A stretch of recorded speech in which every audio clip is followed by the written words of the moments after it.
After several straight videos and a bunch more yet to come, I can safely say that All Hail King Julien has not only been a pretty big part of this channel, but my life as a whole. I think it's a really creative show and my personal favorite show ever made. I just love how there's always something to take away from each and every episode, whether or not it takes minutes or weeks to fully dissect. And a reoccurring theme that takes place throughout nearly every single episode is depression. My initial reaction to this theme when I first figured it out was, oh hooray, another overused message that had somehow seeped its way into their subconscious of literally every single animated movie writer ever. But then I remembered that I was watching All Hail King Julien, so I continued with caution, and what I was left with was potentially the most emotionally draining thinking that I'll ever do. And in this video, I'll try to explain in the best way possible what that was all about. A bit of a disclaimer as well is that this video has a bit more of a serious topic to talk about, so apologies if I accidentally insult you or anyone you know in any way. Now, Julien had been taught from a young age that he owns everyone around him. He's always the center of attention, and anyone who takes that away from him should be left alone to slowly die in a small box that they can barely fit into at sea. But throughout the course of the show, he begins to learn that the world doesn't revolve around him. He is taught to treat others with respect, and in doing so, he can become a better person. Unfortunately, in learning this, Julien realizes that he has been a big jerk to people of lesser quality and status. He does his best to regain their trust, and eventually he does, but there was a stage where he thought,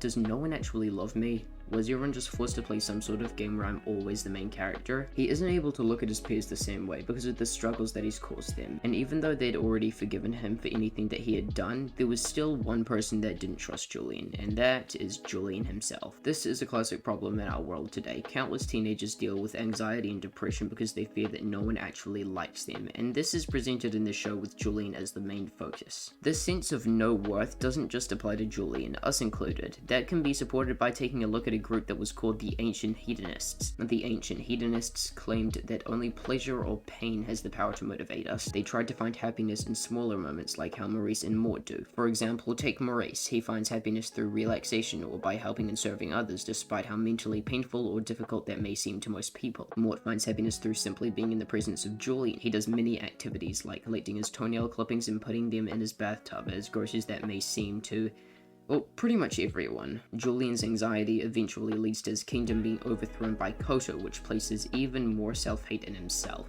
Julien, Maurice, Pancho, and Ted spend nearly an entire season away from the kingdom. In this time, Julien considers multiple times that maybe he shouldn't return and try to take it back. Maybe it would be best if Julien stays away, because if he can lose the kingdom and his people once, who knows what could happen if he goes back? He would be hated on, and worse, maybe the kingdom shouldn't be ruled by a loser like him. To put it simply, he feels weak. But throughout the 10 or so episodes spent away from home, Julien begins to grow closer with the people that he was around. He realizes that even if he is a 12-time loser, he still has people that love him. He slowly begins to appreciate the smaller things in life, just like how Maurice and Mort do. He discovers more and more that it's okay to lose at things, that it's okay to not be successful. He decides that what's important is getting his kingdom back, not for the sake of Julien, but for the sake of the people. It doesn't matter what his citizens think of him anymore, because it's all good. He goes back to the kingdom to reclaim it and fails. He has his people back now, but what about the island? What about their home? They consider running away and looking for another island elsewhere, just like how Julien considered that beforehand. But then the gang walk out of the hut that they were camping out in to see that maybe they can pull this off. They have the numbers and the capability. All they need now is a leader, someone who can bring them all together. And just like that, all of the kingdoms turn to Julien and kneel before him. I find this to not only be a perfect moment critically, but also symbolic for what I've been talking about in this video. This moment is what gives Julien the motivation to stand up to Koto, and to be the leader that Madagascar had always needed. Even Carl, who was meant to be Julien's arch nemesis, was kneeling before him. This moment shows that everyone who believes in Julien, that he can lead them, was kneeling. Julien crouches down to Maurice and asks him what is happening, to which Maurice exclaims,